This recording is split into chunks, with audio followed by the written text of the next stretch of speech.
It's almost unbelievable if I tell you, but I will. At the age of 48, I didn't know what was going on with me, and I had all the classic symptoms of menopause, but I thought actually menopause only happened to old people. And so my husband sent me to the doctor, and he figured out very quickly that I must be in some part of the menopausal cycle, but didn't know where.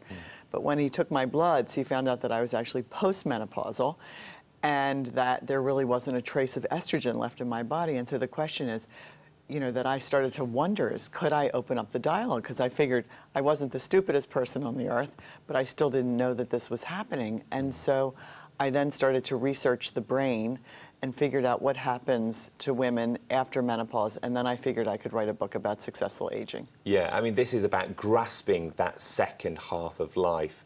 Do you find that often women will talk to you and feel that once they get to that stage, they feel like it's almost over for some reason?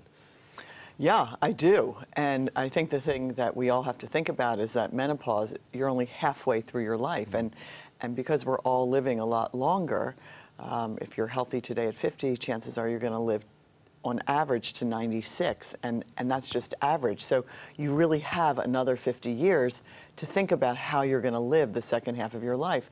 Luckily for women, what happens is that we lose all of our estrogen, 99.2%. We lose 100% of our progesterone, but we only lose 70% of our testosterone. So we become testosterone dominant. And we all know what testosterone did for men in the first half of their lives.